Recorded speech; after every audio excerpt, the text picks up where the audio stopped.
he's always been mentally and emotionally abusive towards me, and he's been physically abusive enough to where it constantly gives me nightmares to this day.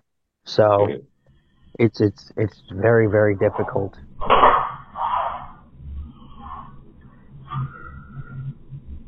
I Mhm. don't know much more about what he does now, but he does, Yeah, you yeah. know, what's the word for physical punishment? En fouillant sur Reddit le mois dernier, je suis tombé sur un post bien étrange. Un utilisateur au pseudo de Drunk Priesthood qui parle de sa découverte d'un site bizarre, un site du nom de horselove.com. Sur ce site, Drunk Priesthood dit qu'il y a trouvé des vidéos provenant d'une caméra de surveillance, où une jeune fille qui dort sur un matelas dans une pièce vide est visible.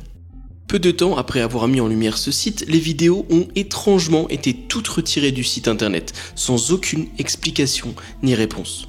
Enfin, des réponses on en a trouvé, et plutôt pas mal, et ce début de vidéo qui ressemble à un ARG n'en est pas un, je vous le jure. Aujourd'hui les amis, je vais vous plonger dans un terrier de lapin bien sombre et malsain. Le site internet horselove.com abrite un bien terrible secret, et je vous souhaite les amis la bienvenue sur la vidéo du site horselove.com. Avant toute chose, merci à Eric de la chaîne Scaretheater d'en avoir parlé de ce mystère sur sa chaîne YouTube et de l'avoir fait connaître aux yeux du grand public. Dans cette vidéo, on va essayer d'être précis et de donner de l'importance aux dates, car vous allez voir que ça va vite prendre de l'ampleur. Tout a commencé il y a un peu plus d'un mois, au moment où j'écris ces lignes. Précisément le mercredi 20 novembre 2024. Drunk Priesthood, l'utilisateur derrière tout ce mystère, a écrit sur Reddit. Ce site internet est très bizarre. Si vous allez sur la page vacances, vous penseriez presque que c'est juste un site personnel mal maintenu d'une famille. Toutefois, la page ASD Index est bien plus étrange que le reste. On dirait que la personne qui tient le site internet essaye de faire le lien entre l'autisme et l'infection H. pylori. Il y a pas mal d'informations très questionnables, comme le fait que 100% des enfants autistes sont allergiques au maïs et au blé. On va faire une petite pause ici, et là vous pouvez voir que si j'essaie de cliquer sur n'importe quel lien mis en avant par Drunk Priesthood, aucun d'entre eux ne va marcher. En vérité, ils vont me donner une jolie erreur 404 en me disant que l'URL ne fonctionne pas sur le serveur. Tout sauf... Ah voilà, l'adresse horselove.com/1417brorbs semble fonctionner. On tombe cette fois-ci sur une page index, sous la forme d'un répertoire internet. Malheureusement, on peut voir qu'il est absolument vide, car la seule action possible est d'accéder au répertoire parent. En y cliquant, je tombe sur la base du répertoire, avec deux dossiers. Le fameux 1417brorbs vide, d'où l'on vient, et CGI bin. CGI bin me dit que l'URL n'est pas trouvée sur le serveur. On va donc revenir en arrière, voir ce qu'on peut grappiller comme information. Et au final, pas grand chose. On va quand même s'attarder sur la date de la dernière modification des fichiers, le 4 décembre 2024, pour 1417brorbs, soit quelques jours à peine après le post sur Reddit, et le 9 août 2008 pour CGI bin. On a donc affaire à un vieux site internet. Jusque là, au final, pas grand chose, c'est assez flou, mais j'ai oublié de vous préciser une chose, le titre du post Reddit qu'a fait Drunk Priesthood. La fille qui dort de horselove.com. On va alors découvrir ce qui se cachait derrière la page 1417brorbs en lisant la suite de son message. La page contient plusieurs vidéos d'une jeune fille qui dort dans une pièce vide.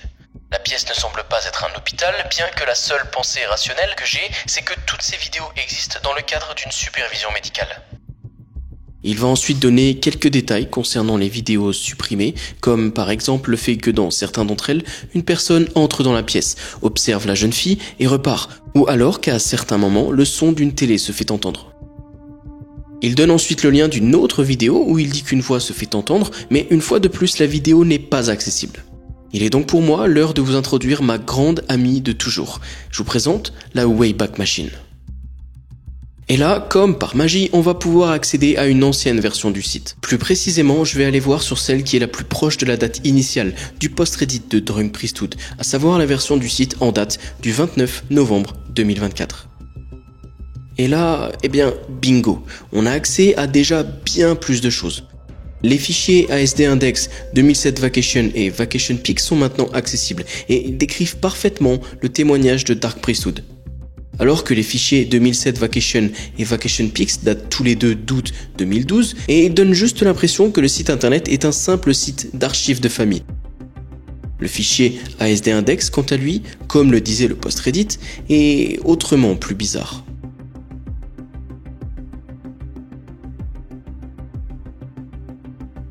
Alors, je ne suis ni un docteur, ni un chercheur, ni même un grand savant médical. Mais lire des choses comme ceci me laisse penser que les recherches ici sont très approximatives.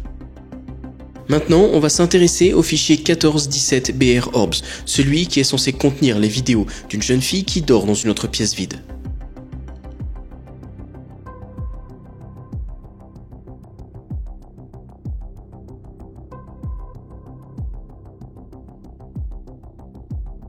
Je suis d'accord avec vous, le site Horselove.com vient soudainement de prendre une toute autre tournure. Et vous allez voir que ce n'est que le haut de l'iceberg. Et là, on va mettre de côté la suite du post-Reddit de Dark Priesthood et je vais vous faire découvrir l'histoire sous un autre angle. On va aller sur son second post-Reddit qui amène des précisions et d'autres informations au mystère qui est en train de se former tout autour de ce site internet. Déjà, à ce stade, je dois vous dire que des internautes ont réussi, en utilisant des outils internet, à trouver deux choses. Le nom de la personne qui a enregistré le site internet, le nom de domaine, et les autres sites internet enregistrés par cette même personne. Et il y en a un sacré paquet. Pour la plupart, on retrouve le même type de site que Horselove.com, un répertoire internet avec parfois quelques pages vagues ayant plus ou moins de sens. Avant de creuser et de vous montrer quelques sites intéressants, je vais vous révéler le nom de la personne qui a été trouvée par les internautes. C'est un certain Dan Judd.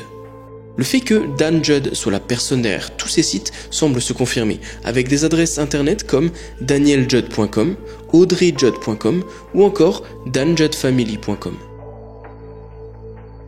Grâce à l'aide de la Wayback Machine, on va vite se rendre compte que ces sites sont plus ou moins de simples sites personnels pour Dan et/ou les membres de la famille. De tous, le site le plus intéressant pour comprendre à qui on a affaire est le site danjuddfamily.com, où on peut y lire « La famille Judd consiste de Dan, Tammy, Alan, Audrey et Beth. Ceci est notre histoire. » Petit truc bizarre à noter quand même, quand on se rend sur la page d'accueil de danjuddfamily.com, on peut y lire un message, je vous le lis. Avertissement, ceci est un brouillon. Je travaille aussi vite que possible pour corréler les résultats de mes tests. Cependant, je ne m'attends pas à le terminer avant le 22 avril 2016. Procédez avec prudence si vous utilisez ces données avant cette date. Contactez-moi en envoyant un email à dan@ce-nom-de-domaine si vous avez besoin d'informations plus tôt que cela. Mais de quel test il parle exactement? Et est-ce que les vidéos de la fille qui dort sur son site, c'est ça les tests? Est-ce que ça a quelque chose à voir avec le fichier bizarre qui relie l'autisme et la bactérie H. pylori? Étrange. Les gens sur Reddit ont réussi, à partir de tous ces indices et à l'aide d'obituaires sur internet et de recherches très poussées, à définir que Dan était le père, Tammy la mère de famille et que Alan, Audrey et Beth étaient les enfants. Bon, ça fait beaucoup d'informations, je vous l'accorde. Et pour les quelques-uns au fond de la salle qui pensent encore que je suis en train de vous narrer un ARG, désolé de vous l'annoncer, mais tout ça est bien vrai. Il y a un truc que je ne vous ai pas encore montré, ce sont les versions antérieures du site horselove.com. La Wayback Machine permet de remonter loin jusqu'à 2004, date de sa mise en ligne. Mais on va plutôt regarder la version du 8 juin 2013, car on va y trouver une seule page, qui propose d'envoyer un email à 4 personnes différentes, soit Alan, Audrey, Tammy ou Dan, 4 des 5 membres de la famille Judd. La version du 17 décembre 2014 montre une simple page orange, avec un message présumément de Dan. « Hey Tammy, souviens-toi que je t'aime plus que tu ne l'imagines. » Signé Dan. D'ailleurs, en parlant de Tammy, la conjointe de Dan, je suis tombé sur un message caché sur un autre site de Dan, au nom de tammychestnut.com. Chestnut, c'est le nom de jeune fille de Tammy. Et ce message caché fait particulièrement froid dans le dos. Déjà, en arrivant sur la page du site, on y voit comme une sorte de hub pour certains des autres sites internet de Dan, comme s'il utilisait ce nom de domaine pour centraliser ses ressources et recherches. On y voit d'ailleurs horselove.com, juste ici. On y trouve aussi God Before Us, soit Dieu avant nous en français. Il y a quelques instants, je vous parlais d'un message particulièrement troublant caché sur ce site. Voyez plutôt.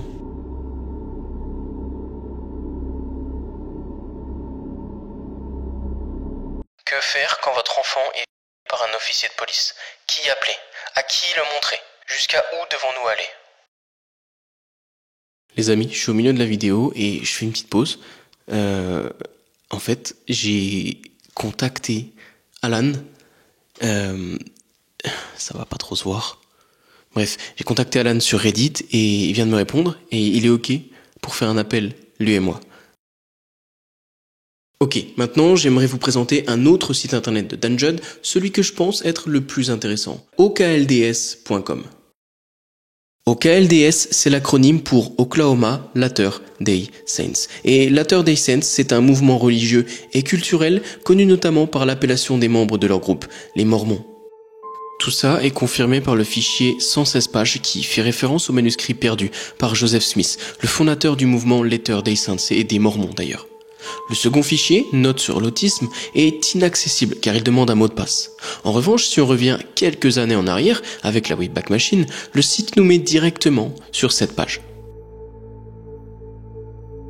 Qui est d'ailleurs exactement la même note de recherche que celle présente sur le site horselove.com, si vous vous rappelez bien.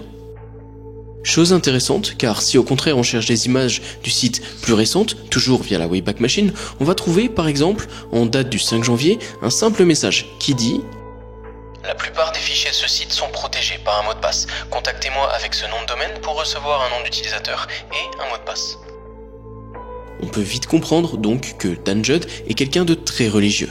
En faisant des recherches avec son nom plus des mots-clés liés au mormonisme et à Latter Sunday, on peut trouver des articles comme quoi Dan Judd a déjà donné des conférences à ce sujet. Comme par exemple ce post Reddit qui date d'il y a 4 ans, qui fait des connexions inquiétantes entre Chad Daybell, Lori Vallow et Dan Judd. Pour la petite histoire, et je vais pas trop élaborer là-dessus, Chad et Lori, ce sont un couple de mormons connus pour être à l'origine des tristement célèbres meurtres apocalyptiques Vallow-Daybell. Une série de meurtres religieux des membres de leur famille, incluant conjoints et enfants. Plus précisément, ils ont kidnappé leurs 2 enfants, les ont exécutés, les ont enterrés pas très loin de chez eux, ils ont tué l'ex-mari de Lori Vallow, l'ont enterré lui aussi, et ça s'est terminé comme ça.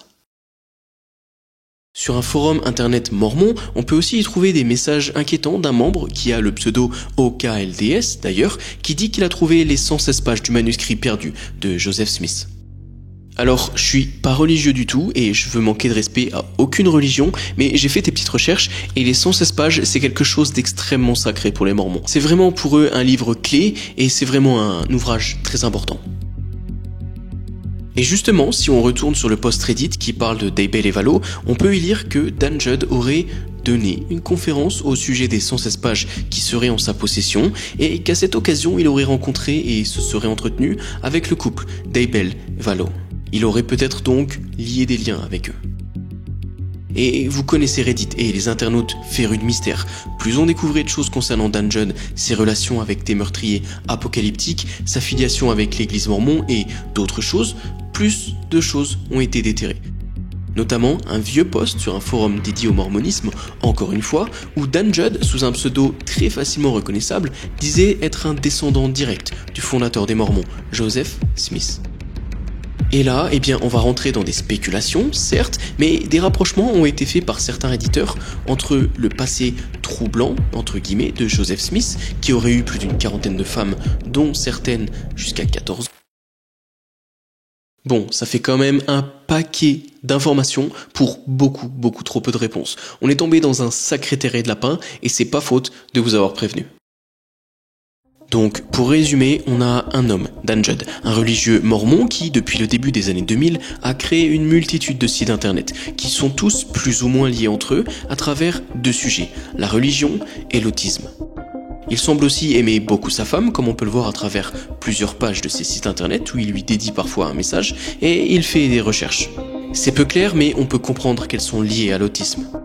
Il est aussi un membre actif de la communauté mormone, poste sur des forums depuis des années, tient des conférences et dit être en possession des saintes 116 pages perdues, qui serait la traduction du livre de Léhi, écrite de la main de Joseph Smith lui-même.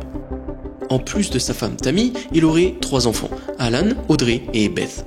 Alan et Audrey sont, par déduction, dans la vingtaine, car mentionnés sur certains sites de Dan vieux d'à peu près 20 ans. Mais qu'en est-il de Beth? Est-ce que c'est elle que l'on voit? Est-ce que son père la garde sous observation? Mais dans ce cas, pourquoi diffuser le tout sur internet, sans mot de passe, alors qu'il sait très bien camoufler des choses sur internet qu'on a pu le voir? Son père, Dan Judd, serait-il une sorte de pseudo-scientifique mormon qui ferait des expériences bizarres chez lui? Il n'est pas connu en tant que docteur car son nom n'apparaît nulle part sur le net. Je vous l'ai dit, on a beaucoup d'informations, mais trop peu de réponses. Et si on allait chercher des réponses à la source? J'ai contacté Alan Judd par des moyens que je ne révélerai évidemment pas, et il m'a autorisé à enregistrer notre conversation. Voici la vérité derrière Orsloff.com. Just to confirm, do you allow me to record this call and to post your voice and face on YouTube? I consent, yes. Talking about Beth, can Yeah. you confirm that she is your sister and that she is the person we see on the video on the bed? Yes, she is the person you guys see in the video on the bed. She is the child of my mother and Dan.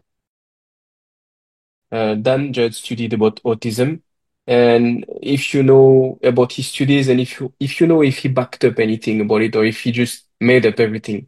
Okay, so Beth actually had H. pylori and ulcers when she was about 6 years old. Mm-hmm. So, and she was diagnosed with autism a few years before that. Mm-hmm. So, in his mind, when Mm-hmm. she was cured of ulcers and no longer had the bacteria in her intestinal lines, because they treated her with antibacterial medication. Mm-hmm. In his mind, that's what caused her Yes. autism. The only problem is if that was the case, then logically speaking, as soon as she would have no longer had the bacteria in her system, she would have Mm-hmm. started making some kind of progress. Definitely. And this was years ago. Yeah, she has Because not made any progress.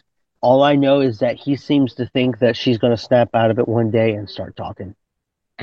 yeah, which is That is just unfortunately not the case so far. no.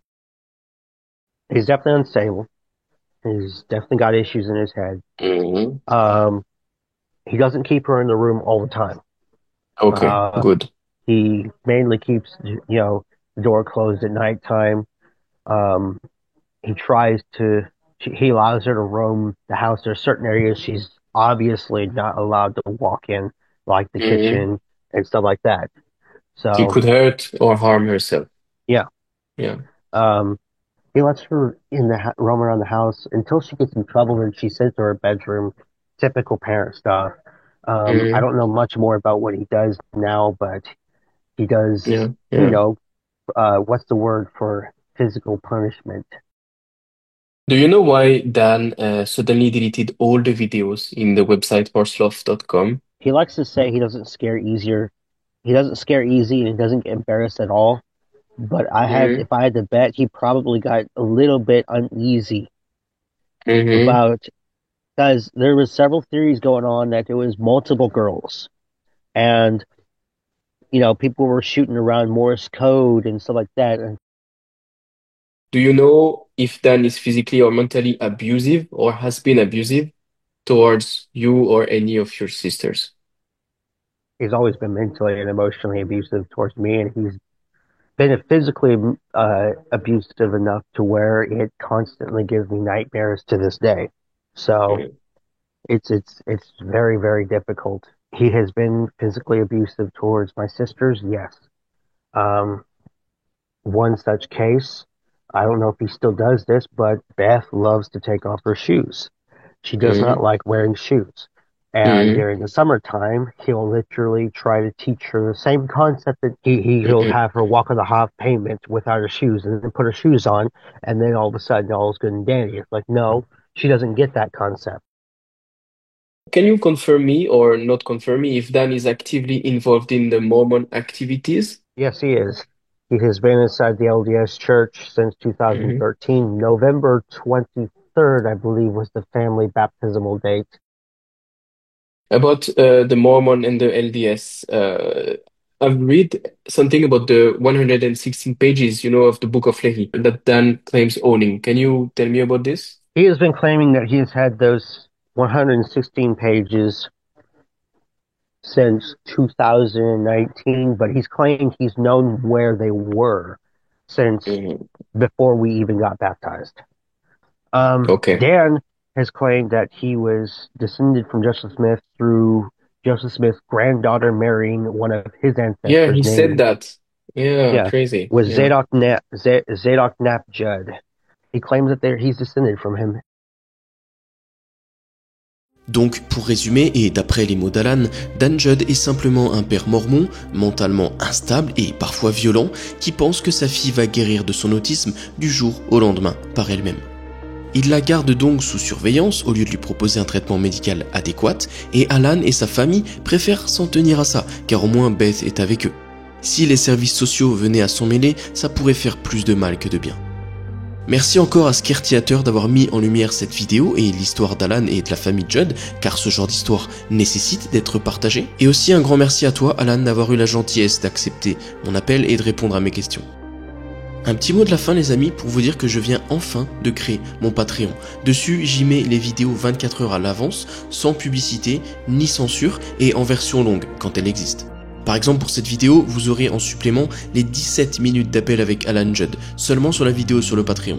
C'est absolument facultatif, attention, mais vu que YouTube s'amuse à me démonétiser en force, ça me permet une plus grosse flexibilité sur mes vidéos, ça me permet de dire plus de choses, d'enlever la censure, tout en vous permettant de soutenir la chaîne. Je vous fais des gros bisous, abonnez-vous et à la prochaine.